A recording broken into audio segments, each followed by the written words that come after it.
We've got a huge cheer in this MCG crowd as the Australian captain, Stephen Waugh, walks out to bat, which could be for the last time in this wonderful cricket ground. He's getting a standing ovation from the thousands of people who are here, tens of thousands of people who are here today.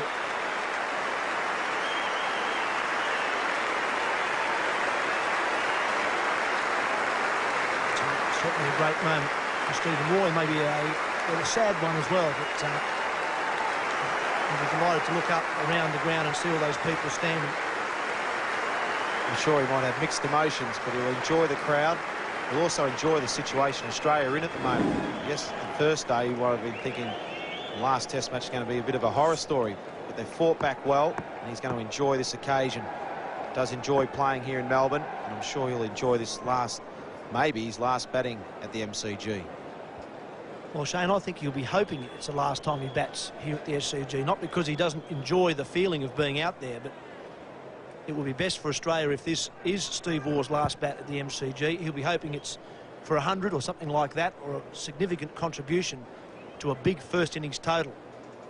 The bigger the total, the less chance Australia will have to bat again in this Test match. We'll have to face Ajit Agarkar, who's bowling well. The second new ball. Extra man in the slips cord now for Steve Waugh. A solid start too. One thing Agarkar has been able to do is sustain pressure the last few overs. He hasn't given too many easy runs. Here we see again, he followed up with a couple of ones that stayed down with some good length bowling just on that off-stump line. Damien Martyn got a little tickle on it, but it was lucky enough to carry the whole way to Patel. That's what India needed to trying to get back in this game. We've seen a few first ballers. It's hard to start on this wicket.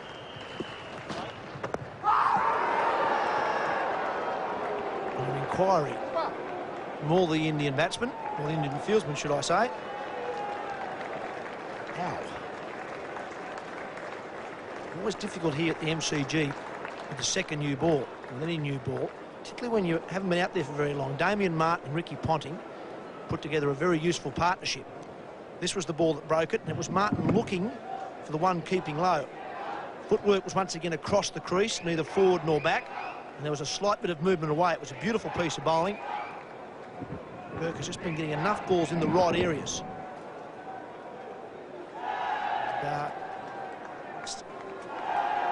Caught him on the crease, caught the outside edge, and that brought Steve Waugh to the crease.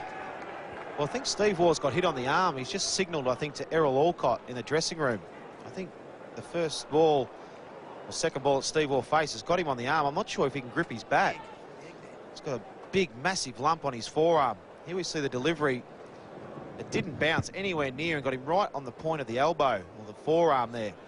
He's having trouble with his hand gripping the bat. You can see that lump. Look at that. Straight away.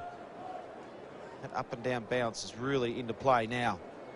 Steve Waugh has called for the physio, Errol Alcott, who's seen Steve Waugh, unfortunately, in a few of these occasions, cop a few on the elbow in the West Indies over the years.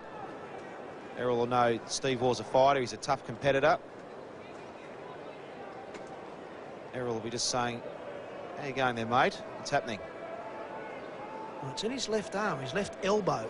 That's probably the most important arm when it comes to batting. It's his top arm, and with the arm that keeps the bat nice and straight. Something you have to do in this situation when the ball is keeping a bit low is play nice and straight.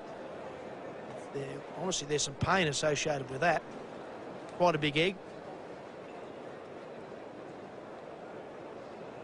Any injury to that elbow will make it very difficult for Stephen Waugh to hang on to the top part of the handle of the bat, which will make it very difficult for him to play straight down the ground. And you can see there's quite a lot of swelling there. Sometimes you've got to give it a bit of time to see the numbness in your fingers to see if he can grip the bat, but that lump on his arm has come up very, very quick. I'm sure the thought of him going off, he really won't want to do that, but I'm just not sure if he can grip the bat. He's a tough man, Steve Waugh, and I'm sure if he can, he'll try and go on. But if he can't, he'll have to go off. It's obviously not what Steve Waugh wanted, nor the Australian public wanted. But I think it's the right thing he can't hang on to the bat, it would be absolutely ludicrous to stay out there. So I think he's doing the right thing by going off. Australia is still in a wonderful position at 4 for 373. Get some ice on it, get it strapped up, and come back in later on. I think the crowd are a bit nonplussed as well. They're not sure what to do either. Standing ovation on the way out, but I'm sure he'll be back. So Simon Katich will replace Stephen Waugh out in the middle. Stephen Waugh retired hurt on naught. This is the reason, right on the point of the elbow. That was only after about, what, 10 seconds after the ball hit him, that sort of swelling, and that's going to get worse. So I think the smart thing has been done here. That's going to need some ice and some treatment.